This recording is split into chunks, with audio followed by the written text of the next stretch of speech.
আসসালামু আলাইকুম ওরহমতুল্লাহ ওবরকাতুহু। আশা করি আপনারা সবাই ভালো আছেন। অনেক দিন হয়ে গেল আমি ভিডিও তৈরি করিনি, কিন্তু আজকে এই ভিডিওটা আমি তৈরি করেছি। আশা করি আপনারা এই ভিডিওটা দেখে আপনাদের অনেক লাভ হবে। আমাদের জীবনের 7টি একটা বড় ভুল যেগুলো আমরা করে থাকি, এই 7টি ভুল কথা নিয়ে আমরা এই ভিডিওতে আলোচনা করব। তো প্রথমতই আমি আপনাদেরকে 7টি কথা বলার আগে একটা কথা বলতে চাই, যে কি একটা উদাহরণ দিতে চাই। উদাহরণটি হলো যে কি একটা আমের গাছ তৈরি হতে যেটা সময় লাগে, একটা ঘাস হতে সেটা সময় লাগে না। কিন্তু আমের গাছ তৈরি হতে কিন্তু যে সময় লাগে, সে সময়ের পর আপনি যে একটা আম খেতে পাবেন, সে আমটা কিন্তু মিষ্টি। কিন্তু যে ঘাসে তাড়াতাড়ি হয়ে গেল, সে ঘাস থেকে আপনি কিছুই পাবেন না, সে ঘাস মিষ্টিও না। তো আপনাকে এটা বলার মেন উদ্দেশ্য এটাই যে কি একটা আম গাছ হতে দেরি লাগে, কিন্তু সেখান থেকে আপনি অনেক মিষ্টি ফল পান। কিন্তু একটা ঘাস হতে দেরি লাগে না, সেখান থেকে আপনি কিছু পাবেনও না। এই জন্য কোনো জিনিস যদি আপনি তাড়াতাড়ি পেতে চান, হয়তো সেটা জিনিসটা তাড়াতাড়ি চলেও যাবে। কিন্তু আর যেটা জিনিসটা আপনি ধৈর্যের সাথে আপনি যদি পেতে চান, তো আপনি দেখবেন ওই জিনিসটা আপনার সাথে চিরকাল থেকে যাবে। এই জন্য এটা বলার উদ্দেশ্য যে কি আপনারা কোনো কাজে তাড়াহুড়া করবেন না। সব কাম আপনারা ভেবে শুনে শান্তভাবে করার চেষ্টা করুন। কোনো কাম কোনো ফয়সলা আপনারা হঠাৎ করে নিতে যাবেন না। তো চলুন আপনাদেরকে ওই 7টি বাজে কথাটি বলে দিই। ভিডিও বেশি বড় করব না, আপনাদেরকে 7টি কথা বলবো। এই 7টি কথা আপনারা শুনুন এবং এই 7টি কথা থেকে আপনারা নিজেকে বাঁচান। প্রথমত হচ্ছে যে কি তুলনা করবে না। কারো সঙ্গে আপনারা কোনো দিন তুলনা করবে না। অন্যজন কি করছে না করছে আপনার দেখার দরকার নেই। আপনি নিজে ভালো থাকুন, আপনি নিজে ভালো থাকার চেষ্টা করুন। আপনি নিজের শরীরকে দেখুন, আপনি ফিট আছে কি না, আপনার মধ্যে কি কমি আছে, আপনার মধ্যে কীটা আপনার ভাল লাগছে না, সেটা আপনি দেখেন, সেটাকে আপনি ঠিক করার চেষ্টা করেন। কারোর সঙ্গে কোনোদিনও তুলনা করতে যাবে না। এই তুলনা জিনিসটা অনেক মারাত্মক ব্যাপার। আপনি যখনই কারোর সঙ্গে তুলনা করতে যাবেন, আপনি দেখবেন আপনার সব কিছুই আপনাকে কম লাগবে আর অন্যজনেরটা আপনাকে বেশি লাগবে। আসলে কিন্তু আপনি কিন্তু বেশি আছেন, সবসময় আপনি বেশি আছেন। হ্যাঁ, আল্লাহ তাআলা আপনাকে যে অবস্থাতে রেখেছে কিনা, সেই অবস্থাটা আপনার জন্য ভালো। আপনি সেটা হয়তো বুঝতে পারছেন না, কিন্তু সেই অবস্থাটা আপনার জন্য ভালো। যখনই আপনি যখন দেখতে যান, অন্যজনের অবস্থাটা দেখছেন আপনার থেকে ভালো, হয়তো আপনার থেকে সে সুখী আছে, কিন্তু আসলে সে সুখী নাই। আপনি যেরকম তাকে দেখে আপনার তুলনা করছেন, সেও আবার অন্যজনকে দেখে কারোর সঙ্গে তুলনা করছে, নিজের সঙ্গে তুলনা করছে। সেই জন্য আপনি কোনোদিনও কারোর সঙ্গে তুলনা করতে যাবেন না। কী করছে আপনার দেখার দরকার নেই। এটাই হচ্ছে যে কি কাল থেকে আজটাকেই নিজের ভালো করার চেষ্টা করুন। কালকে কী হবে, আজকেই আপনি নিজেকে ভালো করার চেষ্টা করবেন। তো 2 নম্বর কথা আপনাকে বলবো যে কি কারো জন্য মন খারাপ করে থাকবেন না। কেউ আপনাকে ছেড়ে দিয়েছে, ওকে আপনি ভুলে যাও, কারণ ওই তোমাকে ছেড়ে খুশিতে আছে, তো আপনিও তাকে ছেড়ে খুশিতে থাকার চেষ্টা করবেন। হ্যাঁ, আপনার সঙ্গে হয়তো একটা মায়া লেগে থাকতে পারে, কিন্তু সেটা মায়া বেশি দিনকার না। কিসের জন্য কি আল্লাহ তাআলা সবাইকেই ধৈর্য ধরার তৌফিক দান দেয়। আপনিও সেরকম ধৈর্য ধরুন, আপনাকেও আল্লাহ তাআলা একটা বিশেষ কিছু উপহার করবে, যার জন্য আপনাকে এই জিনিসটাকে দূরে করে দিয়েছে। এই জন্য কেউ যদি আপনাকে ছেড়ে চলে যায়, ভুলে যাও, আপনিও তাকে ভেবে লাভ নেই।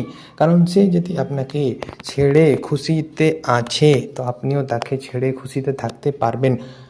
মাফ করে দাও, কোনো ভুল নাই, আপনি তাকে মাফ করে দাও, মন থেকে বাদ দিয়ে দাও। মনে রাখবে না, কাম নিজের চালিয়ে যাও, সবসময় নিজেকে ভালো রাখার চেষ্টা করবে। তো 2 নম্বর কথাটা এটা। আর 3 নম্বর কথাটা হচ্ছে যে কি আপনি নিজের জন্য কাউকে বারে বারে বুঝাতে যাবেন না যে কি আপনি ভালো। হ্যাঁ, এটা জিনিসটা অনেকেই ভুল করে, যে কি আপনি হয়তো ভালো আছেন, কিন্তু অন্যরা হয়তো আপনাকে বুঝছেন না, সেই বিষয়টা আপনাকে বুঝে না। কিন্তু আপনি কী করেন, আপনি বারে বারে সেটা চেষ্টা করেন কি না আমি ভালো আছি, আমি এটা করি, আমি ওটা করি। কিন্তু আপনি তাকে বলতে বলতে আপনি কি হয় যে কি আপনি নিজেই পরেশান হয়ে যাবেন, কিন্তু সে সামনের লোক আপনাকে বুঝবে না। কারণ এটাই হচ্ছে যে কি সামনের লোক আপনাকে কোনো গুরুত্বই দেয় না। তো যেখানে আপনার কোনো সম্মান নেই, আপনি সেখানে আপনার কোনো কথা বলতে যাবেন না। হ্যাঁ, একটা জিনিস আছে যেখানে ঝগড়া হয়ে যেতে পারে, আপনি নিজেকে বুঝাতে পারেন, কিন্তু যখনই আপনি দেখবেন যে সেই লোক বুঝছে না, কিন্তু আসলে সে আপনার নয়। যে আপনাকে ভালোবাসবে সে আপনাকে বুঝতে দেরি করবে না, কিন্তু যে আপনাকে ভালোবাসে না সে আপনাকে কোনো দিনও বুঝবে না। এই জন্য কাউকে নিজের মানে ব্যাপারে বলতে বেশি যাবেন না। একবার থেকে দুইবার, দুইবার থেকে তিনবার জেলেই আপনার সম্মান নষ্ট হয়ে যাবে। এই জন্য আপনি নিজের সম্মানকে নিজে ভালো রাখার জন্য চেষ্টা করবেন, নিজের সম্মানকে হারাতে দিবেন না। মানুষের কথাই চলা যাবে না, কারণ মানুষ তোমাকে টুকবেই, একদিন না একদিন টুকবেই। আপনি মানুষকে বুঝিয়ে পারবেন না। নিজের কাম নিয়ে ভাবুন, নিজের ব্যবহারটা ঠিক রাখুন, নিজের সময় ঠিক রাখুন, নিজের সময়ে কাজকাম করার চেষ্টা করুন। আল্লাহ তাআলা আপনার সবাইকে ভালো রাখবেন। তো চলুন 4 নম্বর কথাটা আপনাদেরকে বুঝিয়ে দিই। 4 নম্বর যেটা আমরা যেটা খারাপ পাই আমাদের অভ্যাস, যে হচ্ছে কোনো কাম বাদ দিয়ে দিই, পরে করব, আজকে করব না। কিন্তু এইটা অনেক বড় একটা আমাদের ভাবনা চিন্তা ভুল, যে কি আমরা আজকের কামটা কালকে করব, আর কালকের কাম ফের কালকে করব। এই জন্য এই কাজটা আমাদের থেকেই যায়। তো যে কোনো কাম আপনাকে যদি করার মন করছে, আপনি আজকেই করুন। কাল কি হবে আপনার তো জানা নেই, কে কখন দুনিয়া থেকে চলে যাবে আপনার জানা নেই। এই জন্য আপনার যে করার ইচ্ছা আপনি আজকে থেকেই সেটা করার চেষ্টা করুন। পড়াশোনা করবেন, আজকে থেকে পড়াশোনা করুন। আপনি কোনো ব্যবসা করবেন, আপনি আজকে থেকেই করুন। আপনি কোনো বিজনেস চালু করবেন, আজকে থেকেই করুন। আপনি কোনো কাজকাম শুরু করবেন, আজকে থেকেই করুন। কিন্তু কাজে আপনাকে এগোনোর জন্য কোনোদিনও আপনি নিজেকে থামাবেন না, কারণ আজকে যে আপনার মধ্যে ফুর্তিটা আছে, হয়তো কালকে সেই ফুর্তিটা আপনার মধ্যে থাকবে না। মানে আপনি বুঝতে পারছেন, আপনি যেরকম আজকে যে আপনার মধ্যে শক্তিটা আছে, হয়তো কালকে সে শক্তি থাকতে নাও পারে। সেজন্য আপনি আজকে যে আছেন সেভাবে আপনাকে চলতে হবে। তো সবসময় নিজেকে দেখবেন হালাল পথে চলাবেন, কোনো হারাম পথে আপনি যাবেন না। হালাল পথে যত চেষ্টা করবেন, আল্লাহ তাআলা আপনাকে অতই দান বরকত করতে থাকবে। তো এই জন্য সময় সময় নিয়ে ভাবনা চিন্তা করুন। আপনার মন করছে কোনো জায়গায় ঘোরার, আপনি ঘুরে আসেন। আপনার ফ্যামিলির সঙ্গে কোথায় যাবেন, আপনি যান, ঘুরে আসেন। আজকে টাকা আছে, কালকে নাও থাকতে পারে।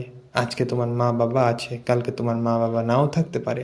এর জন্য নিজের মা বাবাকে নিয়ে, নিজের ফ্যামিলির সবাইকে নিয়ে আপনি ঘুরুন। আপনি বেড়াতে যান, মাসে একবার দুবার ঘুরে আসেন কোনো জায়গা থেকে।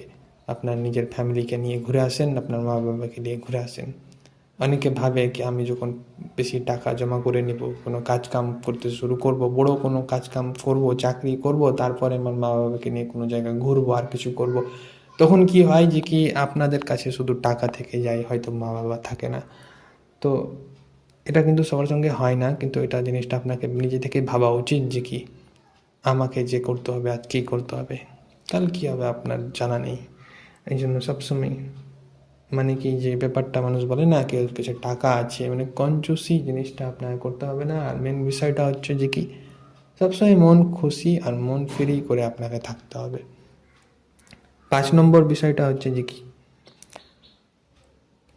সবাইকে আপনি খুশি করতে পারবেন না।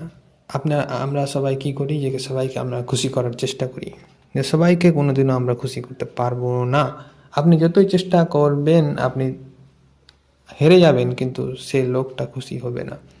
আপনি নিজের কাজকামের মাধ্যমে মানুষকে ভালো ব্যবহারের মাধ্যমে, মানুষকে দান করে, মানুষকে দিয়ে যে আপনি সবার কাছে ভালো হচ্ছেন, হ্যাঁ ভালো হচ্ছেন, কিন্তু হঠাৎ যদি আপনি দেওয়া বন্ধ করে দিন, তো আপনার সেরকম আর নাম হবে না, সেরকম আপনার নাম থাকবে না। আপনাকে সবাই ভুলে যাবে, আপনাকে সবাই দেখবেন আপনার আর সম্মান করবে না। তো এই জন্য সবার জন্য, কারোর জন্য খুশি করার জন্য নিজেকে কোনো দিনও দুঃখ করবে না। সে যদি আপনার থেকে খুশি না হয় তো না হয়, বাদ দাও। অন্যজনের কাছে থেকে খুশি পাবে, আপনার কাছ থেকে হয়তো সে খুশি পাচ্ছে না। তো আপনি সবসময় যেটা না যে কি আপনার দ্বারাই ওই খুশি হবে, ওই লোকটা আপনার দ্বারাই হয়তো খুশি হবে, এটা না। হয়তো অন্যজনের কাছে খুশি হবে, আপনি এটা ভেবে খুশি থাকেন যে কি আমি চেষ্টা করেছি, আমি খুশি হয়নি, ব্যাস অর্থাৎ এত থেকে আপনাকে বেশি ভাবতে হবে না। আর যে তোমাকে ভালোবাসবেন কিনা ওই আপনার থেকে খুশি হবে। আপনাকে যে ভালোবাসবে আপনার থেকে ওই খুশি হবে, আপনার সব কাজ কাম থেকে আপনার খুশি হবে। ওটার জন্য নিজেকে ভালো করতে বসতে থাকো, নাকি কাউকে নিজেকে খুশি করার জন্য চেষ্টা করবেন না। 6 নম্বর কথাটা হচ্ছে যে কি, কারোর জন্য কোনো দোষ বের করে কাউকে বলতে যাবেন না, মানে চুগলি করবেন না কারো। কে কি করছে, কে কি করে না, কে ভালো কে খারাপ, আপনি সেগুলো বিষয় ভেবে শুনে আপনি ভাবতে থাকেন যে কি হয়তো সেই লোকটা ভালো আছে কিনা, হয়তো আমার বন্ধুটা আমার সঙ্গে এতদিন থাকছে, সে ভালো আছে কিনা, হয়তো আমার নিজের স্ত্রী সে ভালো আছে কিনা, সে আমি যখন থাকি না সে কী করে না করে।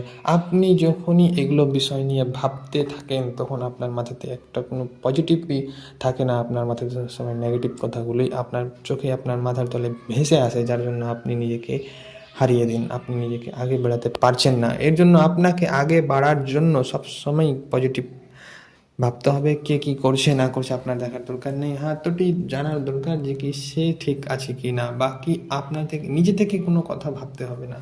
সে যদি বলে আমি এটা করি না তো আপনি ছেড়ে দিন, ওই করে না। আর আপনি যতক্ষণ ওকে না দেখেছেন ওই লোক কিছু কাজ করতে, তো আপনি তাকে ছেড়ে দেন না, আপনি তো আপনাকে ভাবতে হবে না। কিন্তু কি আপনি নিজের ভাবুন, নিজেটা আপনার ঠিক করুন, সব কিছুই ঠিক হয়ে যাবে। ওটা কিনে হলো, এটা কিনে হলো, সব এগুলো ফালতু আপনি মনে করবেন, আপনার জন্য কিছু ভাবার দরকার নেই। আপনি সবসময় নিজে ভালো থাকুন, দেখবেন সবই ভালো থাকবে। 7 নম্বর এবং লাস্ট কথা হচ্ছে যে কি, নিজের কথা, তুমি কেমন আছো, সব কিছু এখানে তোমাকে থাকতে হবে যতদিন তোমার হায়াত আছে। এই জন্য খাও, ঘুমান এবং চলো। কথাটা হচ্ছে যে কি আপনি এখানে তো বেশি দিন থাকতে আসেনি, আপনার কখন কি আপনার মৃত্যু আছে আপনি তো জানেন না। সেই জন্য আপনার জীবনটাকে খুশি রাখার জন্য আপনাকে সবসময় নিজের থেকে কাজ কাম করে এগিয়ে যেতে হবে। তাদেরকে দেখে রাখতে হবে যারা তোমাকে ভালোবাসে। এই জন্য নিজের সবসময় নিজেকে বোঝা না বানিয়ে নিজে বোঝ উঠানোর চেষ্টা করবেন। সবসময় নিজেকে বোঝ না বানিয়ে নিজেকে বোঝ উঠানোর ওয়ালা বানাও। কিসের জন্য? যদি আপনি সবসময় কারোর জন্য বোঝ হয়ে থাকেন, আপনি যদি কারোর জন্য বসে থাকেন, কারো ভরসায় থাকেন, তো আপনি দেখবেন হয়তো সে সেই জিনিসটা করবে না, তো আপনার মনে দুঃখ হয়ে যাবে, কিন্তু আপনার যে ফ্যামিলি আছে, আপনার বাবা মা আছে, আপনার বাড়ির সদস্য আরও আছে, সেগুলো সব কাজ কাম তো আপনাকে দেখতে হবে। তো আপনাকে সবসময় মাইন্ডলি আর আপনার সবসময় স্ট্রং থাকতে হবে, যাতে কি আপনার কোনো দিনও সমস্যা না হয়। আপনার সমস্যা হবে, আপনি নিজে থেকে সেই সমস্যাটা দূর করার চেষ্টা করবেন। কাউকে বলবেন না কি আমার এটা হয়েছে ওটা হয়েছে, যতটুকু পারেন আপনি নিজে থেকে সেটা সমাধান করার চেষ্টা করবেন। হয়তো কোনো বড়ো যখন সমস্যায় আপনি পড়ে যাবেন তখন হ্যাঁ বলবেন, কিন্তু যতক্ষণ দেখছেন আপনি সেটাকে হ্যান্ডেল করতে পারছেন তো ততক্ষণ আপনি হ্যান্ডেল করে যান। কিন্তু সবাইকে আপনি সব কথা বলিয়েন না। সবাইকে সব কথা বলতে গেলে দেখবেন আপনার কিন্তু লোক সবাই আপনার সাহায্য করবে না। হয়তো কিছু জন সাহায্য করবে, আবার কিছু জন আপনার সেই কথাটা শুনে হেসে মজাক উড়িয়ে ছেড়ে দেবে। আপনি নিজের মজাক কেন বানাবেন? আপনি নিজের চেষ্টা করুন, আপনি নিজেকে ভালো রাখার চেষ্টা করুন, আপনি নিজে ভালো থাকুন। এভাবে আপনি নিজের জীবনটাকে সুন্দর করতে পারবেন। এই 7টি কথা যেগুলো আমি আপনাদেরকে বললাম, এই 7টি কথা থেকে যদি আপনারা নিজেকে বাঁচাতে পারেন আর এবং 7টি কথা থেকে আপনারা যদি শিক্ষা পেয়ে থাকেন, তো আমার এই ভিডিওতে অবশ্যই একটা লাইক করবেন। যদি আপনারা এই ভিডিও দেখে আপনাদেরকে ভালো লাগে, যদি আপনাদের এই সুন্নি বাংলা চ্যানেলে আপনাদেরকে শুনতে যদি ভালো লাগে, দেখতে ভালো লাগে, তো আপনারা অবশ্যই এখানে আপনারা সাবস্ক্রাইব করে দিবেন। কারণ আমাদের এখানে আমরা ভিডিওর সঙ্গে সঙ্গে জালসাও ছাড়ি এবং আপনাদের যে জলসা, কোনো জায়গায় প্রোগ্রাম, ইসলামিক যে কোনো ইসলামিকের বিষয় নিয়ে আমরা এখানে আলোচনা করি। এখানে আমরা আপনাদের দেখাই, আপনারা দেখবেন। অনেক মাজার শরীফ আছে, আরও অন্য কিছু যেগুলো আমরা দেখাই বুঝাই। আপনারা এই ভিডিও যদি দেখেন, আপনারা যদি সুন্নি বাংলা ইসলামিক চ্যানেল যেটা আমাদের করা আছে, এই চ্যানেলটিতে আপনারা সাবস্ক্রাইব করে রাখুন, পাশে থাকুন। আমি আর বেশি কথা বলবো না, আপনাদেরকে এই 7টি কথাই আপনাদেরকে শিখলে আপনাদের জীবনটা অনেক ভালো হবে এবং আপনারা অনেক এগিয়ে যেতে পারবেন। আপনারা ভালো থাকুন, সবাই সুস্থ থাকুন, সবার জন্য ভালো ভাবার চেষ্টা করুন, কোনোদিনও কারোর জন্য খারাপ ভাববেন না। সবাই ভালো থাকুক, সুস্থ থাকুক। আসসালামু আলাইকুম ওয়া রাহমাতুল্লাহি ওয়া বারাকাতুহু।